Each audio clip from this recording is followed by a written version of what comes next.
তিন সন্তানের বাবা এসআইআরের ফর্ম বাড়ি আসলে জানতে পারলেন তার আরও দুই সন্তান রয়েছে। ভুতুড়ে দুই সন্তানের নাম কাটাতে এবার বিডিওর দ্বারস্থ হলেন পরিবার।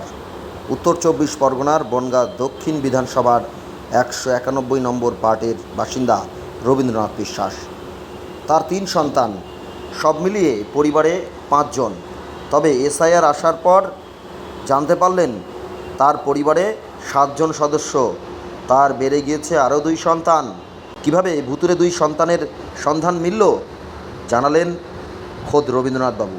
কি বলছেন তিনি শোনাব। আমার এমনি ফ্যামিলিতে ৫ জন মানুষ। আমার ফর্ম পেয়েছি ৭ খানা। আচ্ছা, দুজন দুটো ফর্ম ওটা কোথা থেকে এসছে জানি না। যে ওটা আমার না, আমার ছেলে না।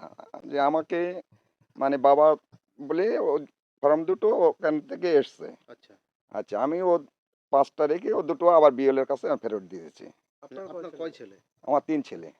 তাহলে ফর্ম এসছে ৫ ছেলের।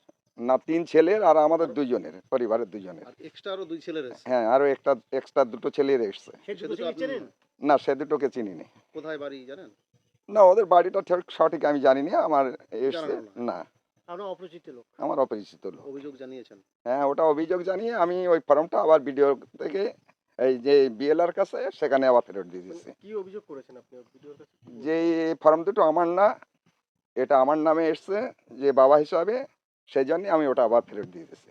এই জন্য অভিযোগ করেছিলেন? হ্যাঁ, এটা অভিযোগ করি, সেটা আমি ফেরত দিয়ে দিচ্ছি। ভিডিওর কাছে কি দাবি করছেন? বিডিও যাতে এই নামগুলো কেটে বাদ দিয়ে দেয় সেই জন্য সেই দাবিটা করছি আমি। আপনার ছেলে না, দুজন আপনাকে বাবা দেখতে ছেলে হয়ে গেল, এমনি কতটা আতঙ্কিত? না, সেটা তো একটা এসআইতে একটা আতঙ্ক থাকে, যে জন্যে সেই জন্যই ওটা আমি বাদ দেওয়ার জন্যই আমি ওটা অবজেকশন করি, ওটা বাতিল করে দিয়ে দিচ্ছি মোটামুটি, যে যাতে বাদ দিয়ে দেয় সেই জন্যই। কি নাম তাদের, কি নাম? একজনের নাম রাজু আর একজনের নাম বিশু। আচ্ছা, এই এলাকার আশেপাশে? না, এই এলাকার কাছাকাছি নেই।